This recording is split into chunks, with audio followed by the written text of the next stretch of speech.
Coming in 2014, the director's cut of Writing Frenzy. Frenzy, the hottest comic book on the market.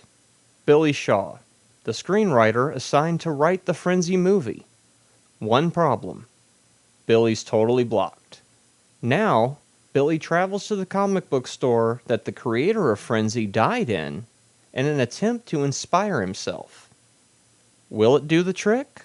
With help from the store's owners, John and Pete, it just might. Writing Frenzy. It's about the process. The new comedy from Pondo Enterprises, coming in 2014. Support your locals, starting with Space Smoke Shop, located on 125 East Pennington Street, Tucson, Arizona. Space Smoke Shop. Cheap tobacco, any drink you can think of. We're also a hookah lounge and a venue. You'll love it. Every second and fourth Tuesday is Punk Rock Tuesday at Space Smoke Shop, 125 East Pennington Street, downtown Tucson, Arizona. Be sure to tell them you heard about them on the GMR Podcast. GMR. You're listening to the GMR Podcast. You can hear my show on Stitcher. Stitcher is radio on demand. Download the free app today. Listen anytime, anywhere. Stitcher is an award-winning free app that lets you listen to all your favorite shows, plus discover from 20,000 news, entertainment, and sports shows. Create custom playlists. Rate and review the GMR Podcast on Stitcher.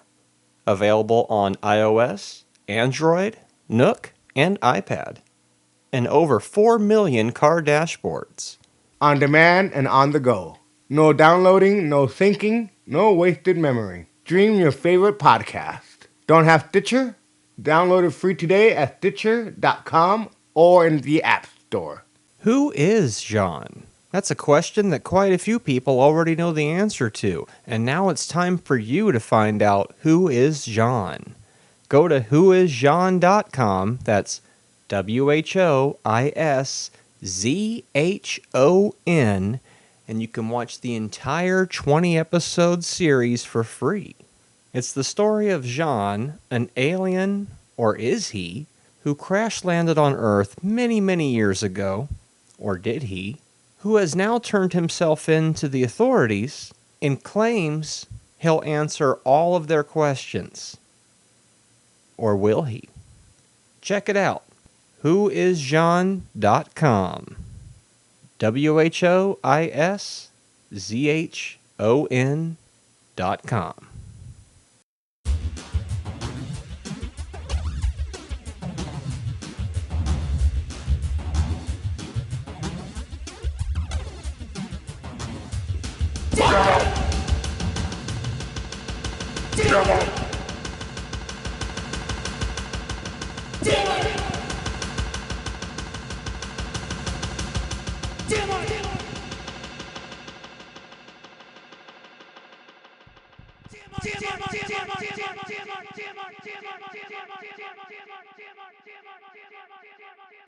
I'll just flip it.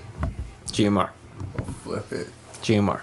I'll get me some of that stuff and I'll flip it. And what's that game? Fucking Grand Theft Auto? Drug Wars? Monopoly? Oh, what was it called? Dope Wars? It was it was DOS based.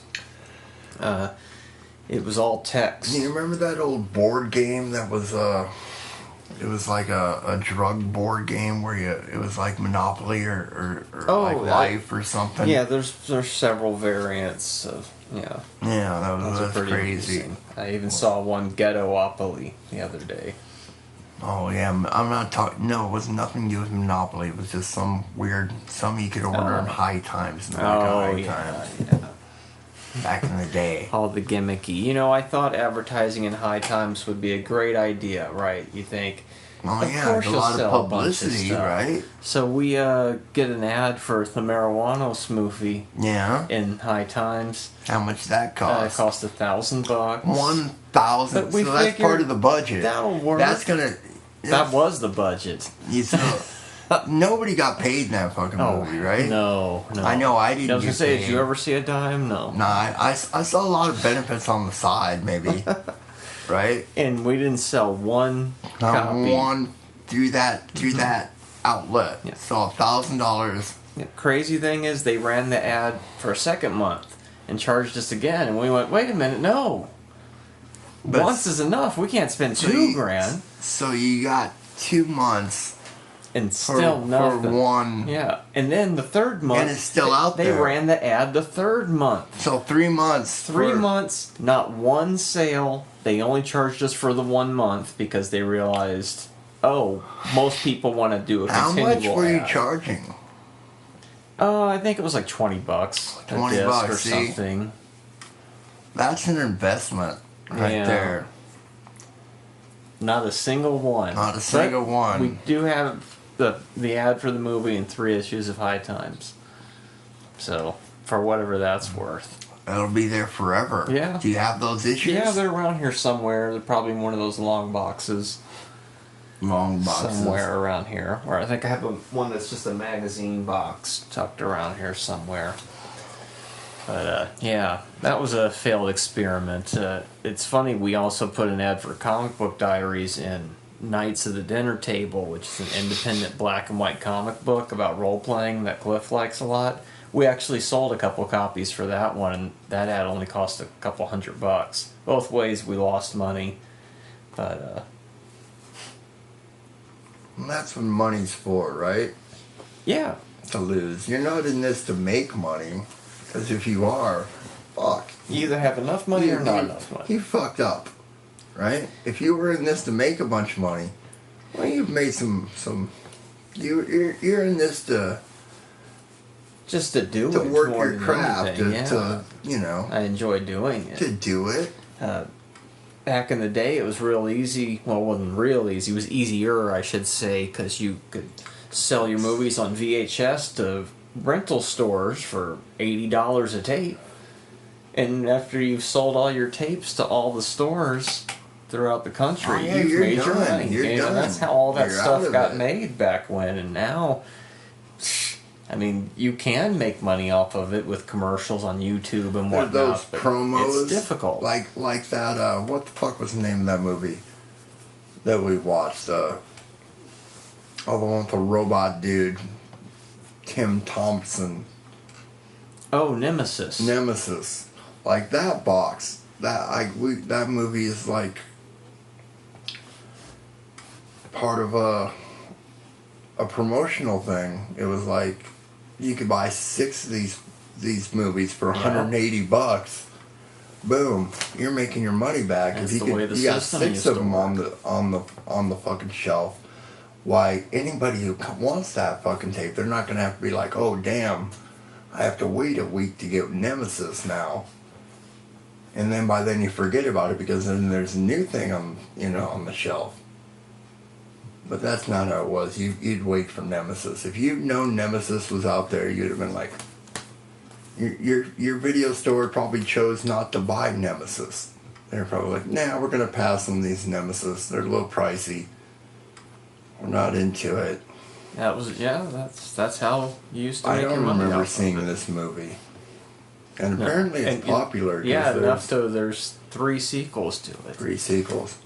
Anyway, so we're balls deep in Big Brother right now. Oh yeah. Literally.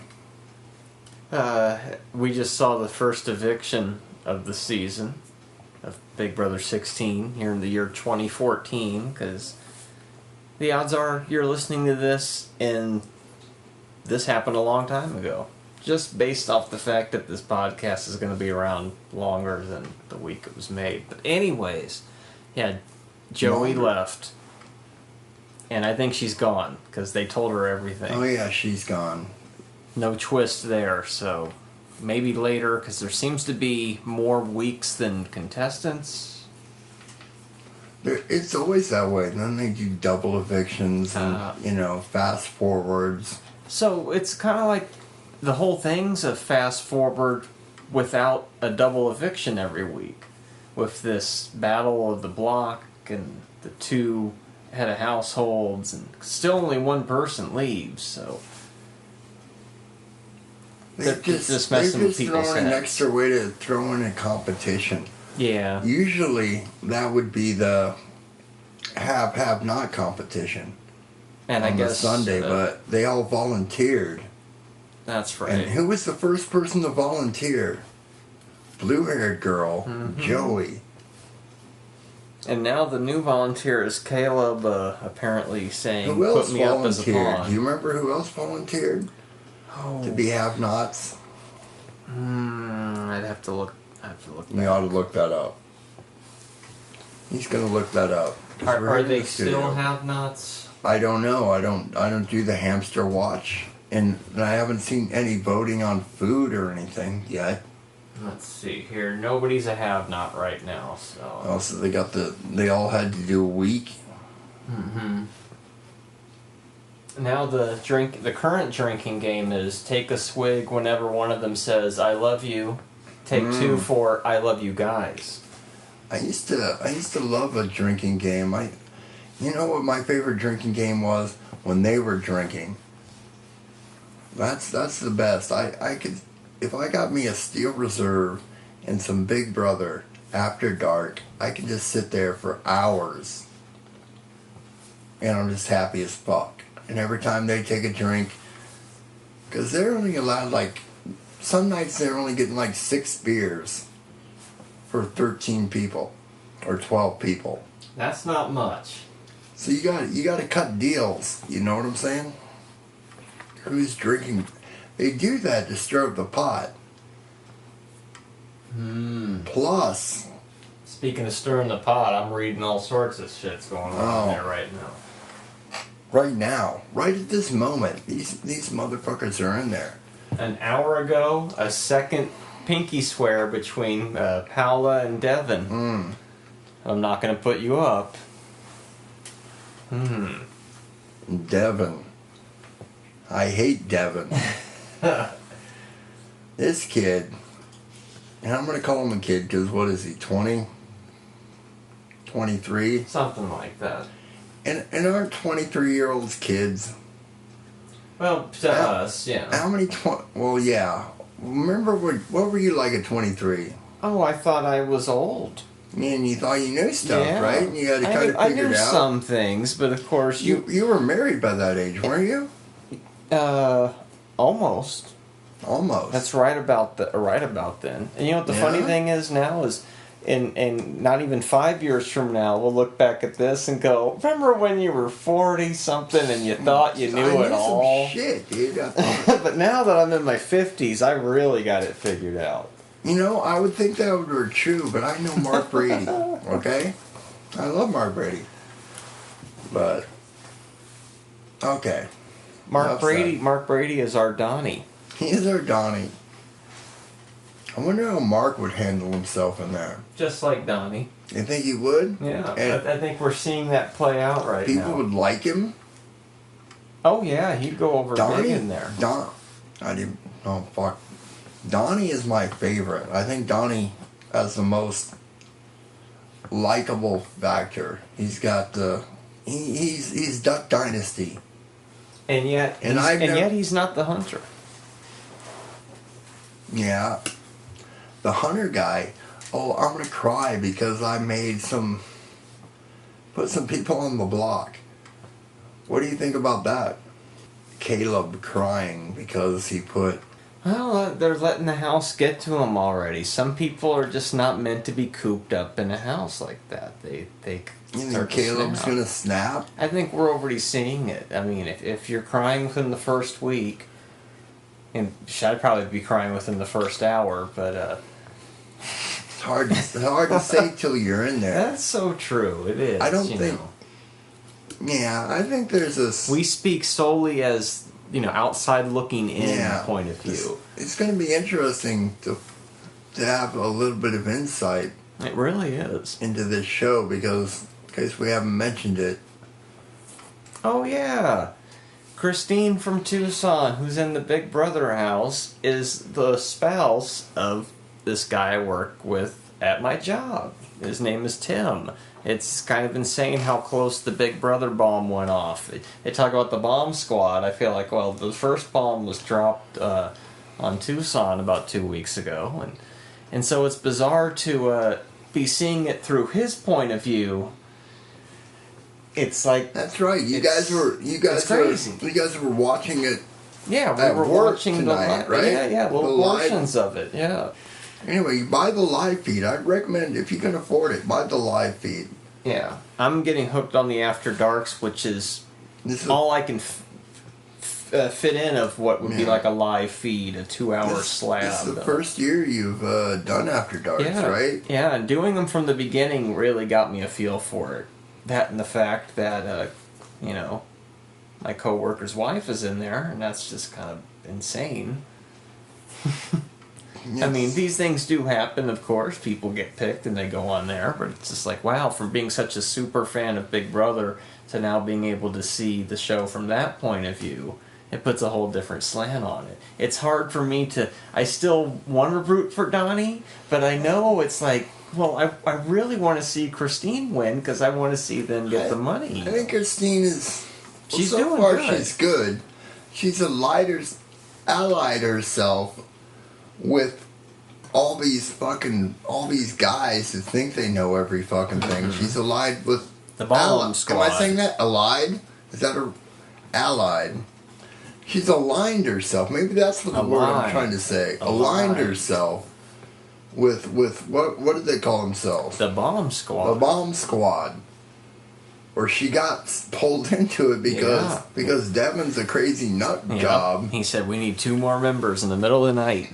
And you 2 are awake, and I'm walking around thinking about stuff. I haven't thought about coming to the conclusion that Donnie is a genius yet and the next military guy. But that's coming, dude. I'm thinking all the time because I'm Devin, and I'm super jacked. But I don't know what the hell's going on. And now he's HOH by disqualification. That could be the thing that changes the entire game, the fact that Cody's foot did that. I know, clown shoes, dude, shoes. That could have been it right there, the one thing that changed the entire course of the game.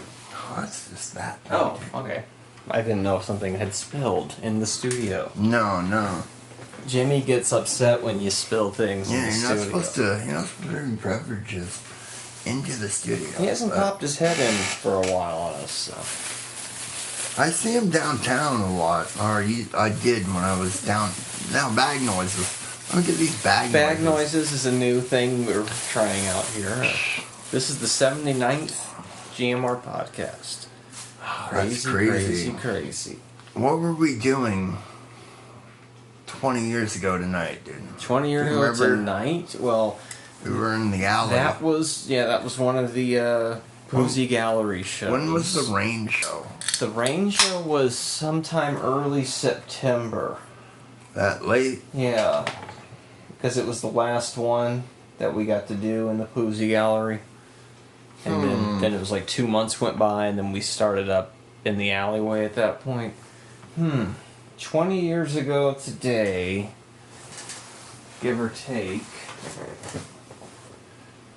I'll have to consult the archives. We weren't watching Big Brother, I know that. I don't think Big Brother even existed in the UK at that point. Big Brother was still a good 6 years away. Yeah, that's... Wow. And we could do entire podcasts just about those last 6 years of the 90s and do at least 79 on just that topic alone. Guaranteed. 20 years ago today, approximately, we did the show where the hippie guy came down and bitched about burning plastic Flintstone we toys. just watched that not that long ago. Yeah. Still deep in the Pussy Gallery. The hippie guy, I can see his face right now, dude. He was a one-shot. That was episode 7 of the new show. That was kind of like our Big Brother. Who can hang? Who can handle it? We were an original reality show because of public access. We're doing 10 hour live Big Brother feeds. We were after dark. Who could hang? How long's Harrigan gonna make it down here? Right? Oh, he's got to leave now. Well, he's not. Is Shane gonna make it? Is Shane gonna be here? They can't Let's not talk badly about Shane because God rest his soul. But it was, a lot of people were like, oh yeah, we're going to do this. This is going to happen. We're going to make it public. We're going to be there and do a public access show. We're going to sit outside all night. Oh, and they were down with it for a few weeks, and then... I would say the sports beat guys... They liked it. And us, they were hardcore until the public turned on them. they got egged. Yes. Nobody ever egged us. No, they could have. We were right in their line of fire, and they went right past us. That says something. Well, sports people get they were probably talking about the team they didn't like, or... That's right. They were probably talking about Detroit and other people like Michigan. They had to represent. They egged Detroit is in Michigan. Wait a minute. That shows how much I know about sports. Because somebody who egged them they were watching. We're doing this podcast very late, so if the grammar comes out weird, this is a rare Thursday night podcast. It is, yeah. It's 4th of July now because it's after midnight. Yeah, well, okay. We got together right after Big Brother, basically. Might be a new... I don't think it'll be a new trend, no.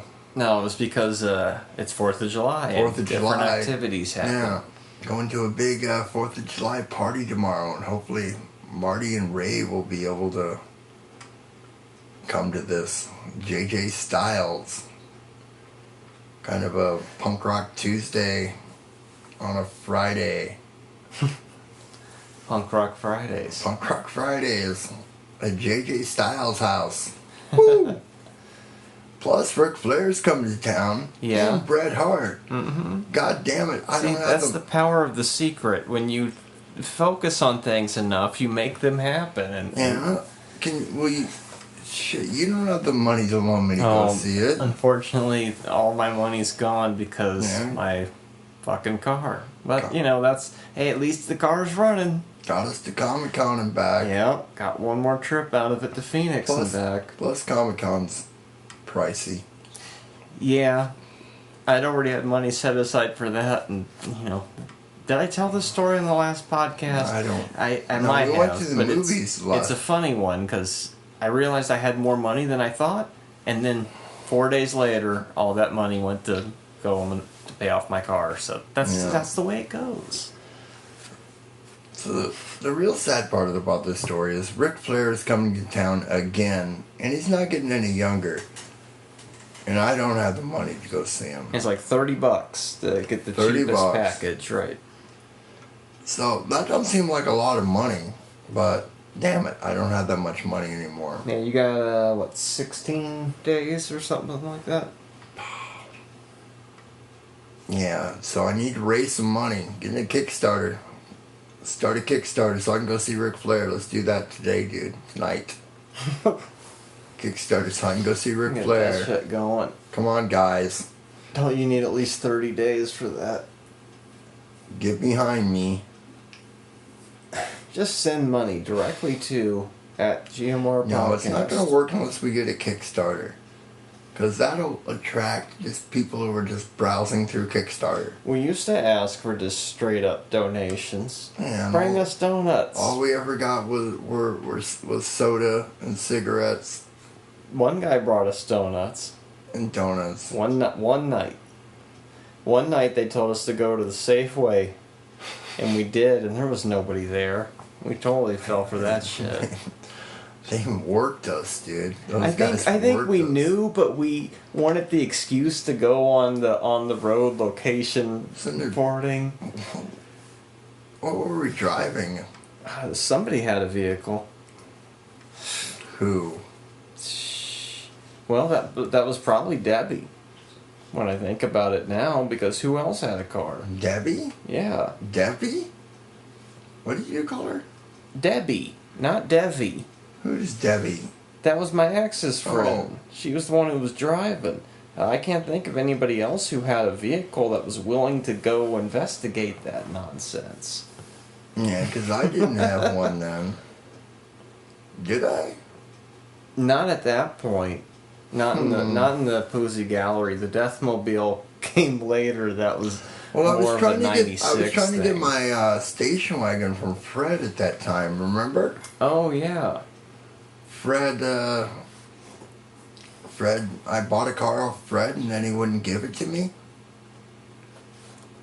because he was having fun with it or whatever. Isn't that where the tape of the Christmas Folks Live disappeared? No, that's. I finally had gotten the car back, and the tape was in the car, and then I it was the day after the Pussy Gallery shit went down, where the Pussy Gallery got tagged. Oh, It was the day after that, and so like New Year's have a. I had basically gotten kicked out of. I got kicked out of Job's place because of the Pussy Gallery thing. He was being a dick about it. He said some shit like, "Hey, guess what? Dan Maglione called and said you don't have a show anymore and you can't live here either." And I'm like, "Well, guess what? I already seen Dan, and I don't give a fuck you, old man." I didn't say fuck you, old man. But then I went over to my friend Snowman's. His name was Pat Snow. Went over there and parked in his parking lot. It's kind of like your parking lot where you're not supposed to park in other people's spots. And I parked in somebody else's spot. In my car at the time, I didn't have an ignition switch. I had I had lost my key, so I had broken off and I was using a screwdriver to start my car. And apparently the police thought it was stolen. Plus I had a TV for you, by you license plate on it. So, alright, so That was the dead giveaway right they there. took the car away. And I couldn't afford to get it back, so I lost the tape. Wow. And then Fred was pissed at me, so I lost the crucifix, like some original footage from Yeah, I haven't found that on YouTube. Steve I's place, the Dodaic. I think it was the Dodaic. Oh, wow. Like way back before I even knew about it, dude. It must have been 20 years ago. Oh, easily. Or 30 years ago. It was fucking 30 years ago. Yeah, because 20 years ago the DPC was still in existence. Almost dead at that point, but it was still around. What year did that go away? I don't. What, the DPC? Yeah. I have no idea. It was still sometime in the 90s. I think by 95 or 96 that was it. And now Steve I has an art gallery. Yeah, that's what it is now. I mean, a great location. If I had money, that's the kind of place I'd buy. That's. I don't know if I'd want to live there because that train goes by all the time. But it's goddamn downtown. It's industrial. I saw Joe Seidel, Fred Janis, Marty Holden, and I forget who else. Well, they were in a band called UGG. They played there. And they kept playing. Their warm-up song was Hinckley Had a Vision. And the crowd just kept saying Hinckley had it. They played it like 3 times. Wow. No bootleg copy of that, huh? No, we weren't smart enough to record things back then. It's amazing we have anything recorded from then. Yeah. And now it's time for the after show. So you're addicted to Daily Hamster Watch. It's hard to stay away from it because, like I'm saying, knowing somebody who knows somebody in the house, and you're constantly talking, you're finding out stuff as it's happening. So you might as well read Hamster Watch. Last year I had the tablet. Wow, that was a year ago already? You had the tablet? I was Amazing. I was getting all that Hamster Watch, getting all those spoilers and shit. a couple After Darks on there. That was a year ago, yeah. Anyway, so yeah, so let me say, so yeah, again, so yeah, it's addicting, the hamster watch. Very much. If I had nothing to do for 3 months, I would hole up, and I'd feel like I was on an extra wing of the house that I couldn't go in to the rest of the house, but I was watching everything 24/7 and living off of slop and feeling like I was part of the game. You start to feel that way after you watch a lot of this shit. I will rewind the After Darks, and because everybody's talking at once, so I'll rewind them and listen. Kind of like our show. Listen to one conversation. You know what I mean? These two people talking, and then I'll listen to it again and listen to the other two people talking. They have been pretty compelling so far. Well, anyways, I think we hit our 30 minutes here. Yeah? So we'll see you next time. We'll see you. No, you'll hear us. GMR. Wow. Wow. Wow. Wow. Wow. Wow. Wow. Wow.